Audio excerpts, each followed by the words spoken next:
Okay, so there is two more simple functions that I want to show you. The count function and the count a function.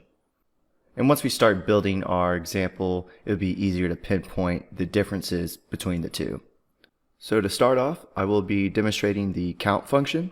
So down in cell A14 at the bottom of the report, I'm going to type in count.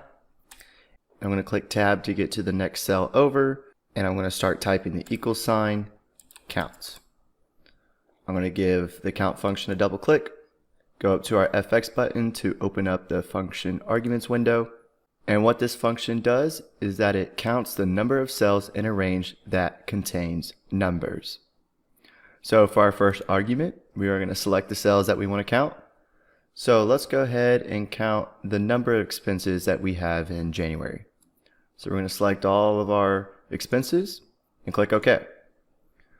So it shows that we have 5 expenses, and we can tell that we have 1, 2, 3, 4, 5. So that is correct. And down below the count function, we are going to add a counts a function. So to the right of this cell, I'm going to start typing the equal sign and then counts. And instead of clicking the count function, we're going to click the count a function. Open up the function arguments window. And as we can tell, that count a counts the number of cells in a range that are not empty. So count was numbers. This one is count the cells that are not empty. So I'm going to select the cells, the same cells that we used for the count function, and see if we see a difference here. I'm going to click OK. And once again, the value is 5. So to show the difference between the two, I'm going to come up here into our report and delete one of these numbers. Let's say rent. I'm going to delete rent, and now we can tell that our count and count a function both went to 4, because count counts the numbers and there's only 4 numbers. 1, 2, 3, 4. And count a counts the number of cells that are not empty. Well, rent is empty, so it's still 1, 2, 3, 4. But let's say in rent, I put a text value. I'm just going to type in text. Now our count a shows 5, and our count still shows 4.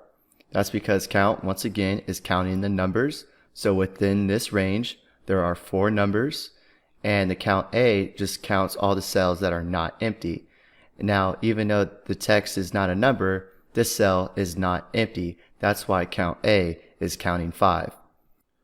And just for the fun of it, I will show you one more function, which is the count blank function. And you might already have a pretty good idea what this function does. And if we look at the function arguments window, it counts the number of empty cells in a specific range of cells.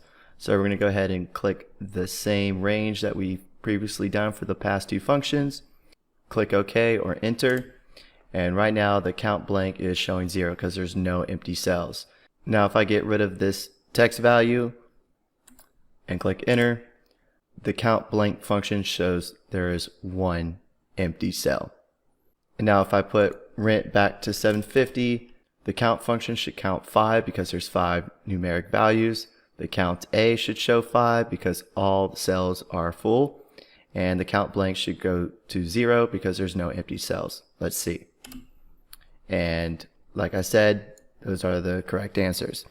So I just wanted to show you these quick, useful functions because you may run into a situation where you actually need to count the amount of records you have in your data, or count how many blank cells there are, or count how many numeric values are in a range of data. And you can tell that these functions are actually quite used often because they are listed here in the status bar. See, we have the average, count, the min, max, sum. If you don't see the min and max, remember you just give this a right click and you can uncheck or check what you want. So that's a simplified intro to Excel functions. And as you can tell, they save us a lot of time because we don't have to manually write the formula to perform calculations. Excel has these built-in functions that all we need to do is provide arguments for the function to calculate the answer for us.